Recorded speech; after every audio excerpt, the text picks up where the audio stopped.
এদেরকে ফেতরাটা দিয়ে সন্তুষ্ট করতে পারতো? আছে না নাই?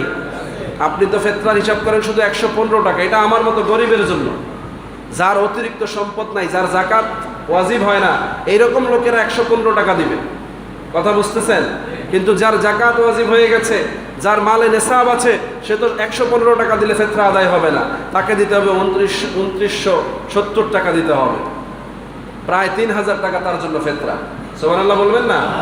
তাইলে এরাও যদি 15 টাকা করে দিয়া বা 300 টাকা করে দিয়া এই ফেতরা আদায় করে, আদায় হবে? হবে না। সমাজের মানুষ এই জন্যই তো আমার দরজায় যাচ্ছে।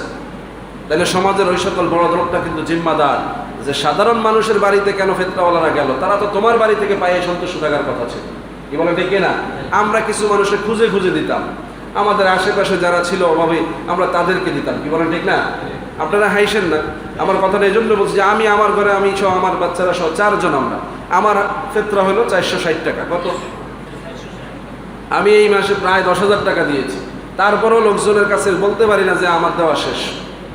মানুষের চিন্তা হলো শেষ হয় কেমনে? ফেতরা দেওয়া শেষ হবে না, ঈদের দিন পর্যন্ত দেওয়া চলবে, কারণ রাসূল বলেছেন ঈদের দিন সকাল পর্যন্ত ফেতরা দেওয়া চলবে। আমরা দিচ্ছি, কিন্তু যাদের সামর্থ্য ছিল তারা ফেতরা না দিয়া সম্পদ জমা করতেছে, আল্লাহ তাদেরকে ধরবে। কি বলেন ঠিক না? এই মাসে জাকাতটা দিলেও অন্তত ফেতরার হক আদায় হতো না? জাকাতও আদায় হয়ে যেত, যাদের চাহিদা ছিল, অভাব ছিল, তাদের এটাও মোচন হইতো। তো রমজান মাসে জাকাত দেওয়ার পদ্ধতি আছে। আজকে এই জাকাত দেওয়াকে নিয়ে যারা বিরোধিতা করে, যারা প্রপাগান্ডা চালিয়ে আজকে সফল হয়েছে যে রমজান মাসে লাইন দিয়া কাপড় দেওয়া এটা ঠিক না, লাইন দিয়ে মানুষের টাকা বিতরণ করা এটা ঠিক না, হ্যাঁ খাবার দেওয়া এটা ঠিক, এই ধরনের কথাবার্তা বলে আজকে এমন হয়েছে বড় লোকেরাও এখন আর লাইন দিয়া দেওয়া দূরে থাক, গোপনও দেয় না। কথা বুঝতেছেন? আমি তো আমার আশেপাশে দেখেছি অনেককে, তারা রমজান মাসে ভালো পরিমাণ জাকাত দিতেন, কিন্তু এখন তারা জাকাত যে দেন এটা টেরই পাই না।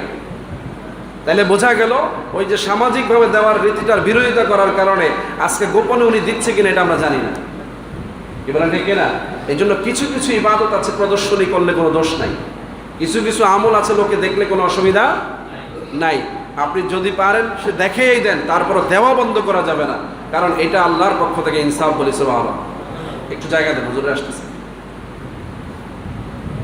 সম্মানিত হাজিরিন, জুমার দিনের বরকতময় যে